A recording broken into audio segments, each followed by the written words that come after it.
जब हम प्रॉब्लम से घिरे हुए होते हैं तो हमारे मन में लाइफ को लेकर कई सवाल उठते हैं। लाइफ क्या है, कैसे चलती है, मेरी लाइफ में इतनी प्रॉब्लम्स क्यों हैं? आपके मन में भी कभी ना कभी ये सारे सवाल जरूर आए होंगे। अगर हाँ, तो आइए चलते हैं उन सवालों के जवाब ढूंढने के सफर पर और समझते हैं कि आखिर लाइफ है क्या। अगर कोई आपसे पूछे कि आपकी लाइफ कब शुरू हुई, तो आप क्या कहोगे? जवाब पैदा हुए। लेकिन अफसोस ये गलत जवाब है। असल में आपकी लाइफ तब शुरू हुई जब आपने अपनी जिंदगी का पहला डिसीजन लिया, वो भी इंडिपेंडेंटली। हमारे देश में बच्चों को एक लाइफ टाइम रिस्पॉन्सिबिलिटी की तरह देखा जाता है। बचपन से हमारी लाइफ इतनी माइक्रो मैनेज्ड रहती है कि हमें अपने डिसीजंस खुद लेने का, दुनिया की मुश्किलों का सामना खुद करने का मौका ही नहीं मिलता। सही मायनों में पैदा होने से लेकर अपने पेरेंट्स पर डिपेंडेंट रहने तक आप लाइफ जीते नहीं हो, बल्कि सिर्फ जिंदा रहते हो और लाइफ के लिए जरूरी चीजें सीखते हो, जैसे खाना, चलना, बोलना। इन सब बेसिक सर्वाइवल टैक्टिक को सीखने के बाद ही आपकी लाइफ की असली जंग शुरू होती है, जहां आपको अपनी राह खुद चुननी होती है। देखा जाए तो जिंदगी है ही क्या, हमारे डिसीजंस का ही एक रूप है हमारी जिंदगी। हम जो भी फैसले लेते हैं वही किसी न किसी तरह से लाइफ के इवेंट्स बनकर हमारे सामने आते हैं। फिर चाहे करियर सिलेक्शन हो या लाइफ पार्टनर का सिलेक्शन या आपका फ्रेंड सर्कल, ये केवल आपकी लाइफ का हिस्सा नहीं है, बल्कि यही सब मिलकर आपकी लाइफ बनाते हैं।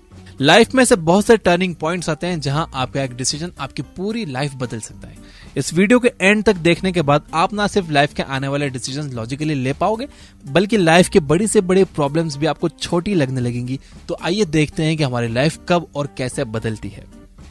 पहली बार हमारी लाइफ तब बदलती है जब हम माँ का पल्लू और पापा का हाथ छोड़कर अपने आप को एक इंडिविजुअल के रूप में देखना शुरू करते हैं। साइंटिफिकली देखें तो इंसान का बच्चा सबसे हेल्पलेस पैदा होता है। उसे ना चलना आता है, ना कुछ बोलना, ना वो अपना पेट भर सकता है, ना खुद को बाहरी खतरों से बचा सकता है। इसलिए उसे पेरेंट्स के सहारे की जरूरत होती है ताकि वो उनसे जिंदगी जीने के सभी बेसिक टैक्टिक्स सीख सके। बच्चे ज्यादातर बड़ों को देखकर, ऑब्जर्व करके सीखते हैं। पहले हम फिजिकल चीजें सीखते हैं, जैसे चलना, बोलना, खाना। फिर हम सोशल स्किल सीखते हैं, जैसे लोगों से मिलना जुलना। और आखिर में कल्चरल और एजुकेशनल स्किल्स। ये सब हम सीखते हैं अपने पेरेंट्स, अपने टीचर्स और अपने आसपास के लोगों को देखकर। ये लाइफ का वो पार्ट है जब हम बेसिकली सबकी मिमिक्री करते हैं, सबकी नकल करते हैं। लेकिन एक दिन अचानक हम बड़े हो जाते हैं, हमारी लाइफ बदल जाती है और हमारी लाइफ की गाड़ी ऑटो पायलट मोड से हटकर ड्राइविंग मोड में आ जाती है, जहां स्टीयरिंग हमारे हाथ में होता है। हमारा एक डिसीजन हमारी लाइफ की गाड़ी को नया डायरेक्शन दे सकता है। लेकिन कई बार हमारे पेरेंट्स और हमारी सोसाइटी, जिन्हें नेचर ने हमें एक इंडिपेंडेंट हेल्दी इंडिविजुअल बनाने की जिम्मेदारी दी थी, वो ही हमारी इंडिपेंडेंस और इंडिविजुअलिटी छीन लेते हैं। वो हमें स्पून फीडिंग करवाते रहते हैं और हम ऑटो पायलट स्टेज में अटक कर लोगों की नकल करते रह जाते हैं। हम सारी उम्र अपने फैसलों के लिए दूसरों की वैलिडेशन और अप्रूवल का वेट करते हैं। इसलिए कई देशों में लोग 18 साल की उम्र के बाद अपने पेरेंट्स से अलग रहते हैं, ताकि वो अपने आप को और अपनी पर्सनालिटी को शेप अप कर सकें। यही नेचर का नियम भी है। लेकिन हमारे देश में ये कल्चर नहीं है। हम उम्र भर वही 10 साल के बच्चे ही बने रहते हैं जो अपना कोई डिसीजन खुद नहीं ले सकता। मैं ये नहीं कह रहा कि आपको अपने पेरेंट्स को अकेला छोड़ देना चाहिए, लेकिन अगर करियर के लिए या पढ़ने के लिए आपको अकेले रहने का मौका मिले, तो होम सिक होने के बजाय इस मौके को अपने पर्सनल ग्रोथ की अपॉर्चुनिटी की तरह देखो, ताकि आप खुद से खुद के लिए एक्ट करना और डिसीजन लेना सीख सको। दूसरी बार हमारी लाइफ तब बदलती जब हम सेल्फ डिस्कवरी करते हैं, खुद को समझते हैं कि हम क्या हैं, हमारा पैशन क्या है, हम किस चीज के लिए बने हैं। लाइफ की पहली स्टेज में हम ये सीखते हैं कि हम कैसे बाकी लोगों जैसा बन सकते हैं, ताकि हम सोसाइटी में एक नॉर्मल इंडिविजुअल की तरह फिट हो सकें। वहीं इस स्टेज में हम ये फिगर आउट करते हैं कि हम में क्या अलग है, क्या स्किल्स हैं, क्या क्वालिटीज हैं जो हमें यूनिक बनाती हैं। अपनी आइडेंटिटी को फिगर आउट करना हमारी लाइफ का एक क्रूशियल चेंज है, क्योंकि इसके बाद आप जो भी करोगे, आपकी लाइफ जो भी टर्न लेगी, वो इसी का नतीजा होगा कि आखिर आप क्या हो और अपनी लाइफ से क्या चाहते हो।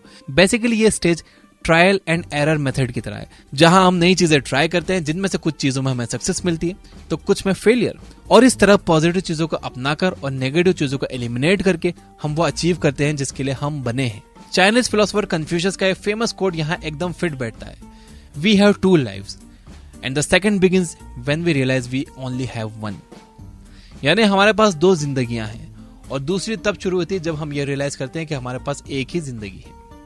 ये काफी डरावनी रियलिटी है कि हम सबको एक ना एक दिन मरना है, हमारे पास जीने का बस एक ही मौका है। तो अगर आप अपना टाइम वेस्ट कर रहे हो तो रोज खुद को ये रियलिटी याद दिलाओ, बाहर निकलो, एक्सपेरिमेंट करो, वो चीजें ढूंढो जिनमें आप पर्पसफुल और ड्रिवन महसूस करते हो, जो आपको मोटिवेटेड फील करवाती है, और इस तरह आप अपने ट्रू आइडेंटिटी पहचान कर लाइफ के तीसरे बड़े चेंज के लिए तैयार हो जाते हो। लाइफ का तीसरा बड़ा चेंज है अपने लिए राइट पर्सन को ढूंढना।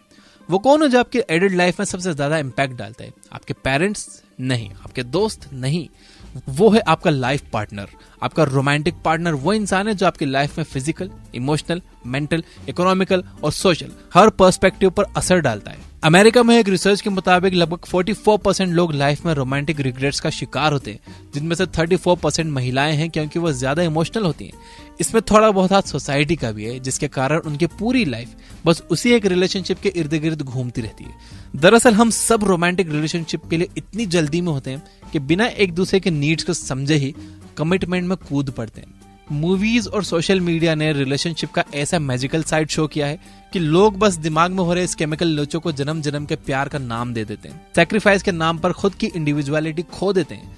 इसलिए अगर आप लाइफ के इस मोड पर हो तो पहले सेकंड स्टेज को कंप्लीट करो, खुद को समझो, फिर सामने वाले को समझो। जो आपकी नीड में फिट हो उसी को यस आई डू कहो, क्योंकि किसी भी टूटे रिश्ते के लिए आप केवल सामने वाले को ब्लेम नहीं कर सकते। हर इंडिविजुअल अलग है। आप किसी से ये उम्मीद नहीं कर सकते कि वो आपके जैसा बन जाए, इसलिए वो इंसान नहीं बल्कि आपकी चॉइस गलत है। दरअसल ये ब्लेम गेम ही सारी फ्रस्ट्रेशन, बढ़ते डाइवोर्स रेट और अनहैप्पीनेस का सबसे बड़ा रीजन है। लाइफ के तीसरे चेंज के साथ एडजस्ट करने के बाद बारी आती है चौथे चेंज की, अपनी नई आइडेंटिटी से मिलने की, यानी कि एक पेरेंट बनने की।